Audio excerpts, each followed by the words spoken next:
In this lab video, I'm going to go over how to do the kinetics graphing experiment with Excel. The first thing you're going to want to do is open up your kinetics student data right here on your on the Canvas page. And I have that open here, and you will have a data set assigned to you that will look like this. And the next thing you're going to want to do is open Excel. I have an Excel file open here. Notice on the bottom it says sheet 1, sheet 2. So you can add more tabs, you can move them around. You can double click and save the name. You always want to save the tab you're working on and also save your file. And you want to save it in a location on your computer where you're going to be able to find it again.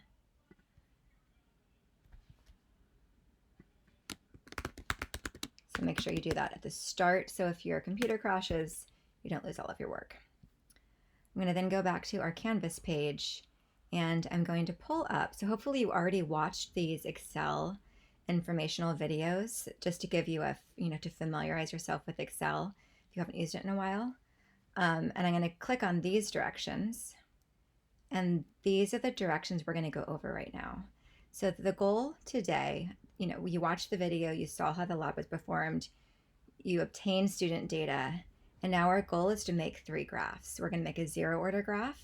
Remember, that's concentration of the reactant versus time. First order graph, which is your natural log of the concentration as a function of time, and second order graph, which is 1 over the concentration versus time. You did this with Alex, and now we're going to do this with our own data. You're going to then fit each graph to a trend line and display the equation and your R-squared value on the graph so you can figure out which is the most linear. The most linear graph then tells you the order of the reactions. So we're going to start with step A, put your raw data into Excel. Make sure you use the columns and rows here. So we have A, B, C, D for the columns and rows 1, 2, etc.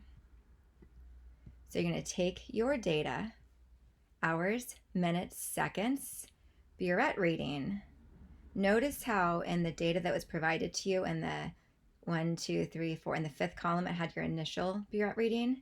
That is not what the directions ask you to do, so follow the directions on Excel or on Canvas.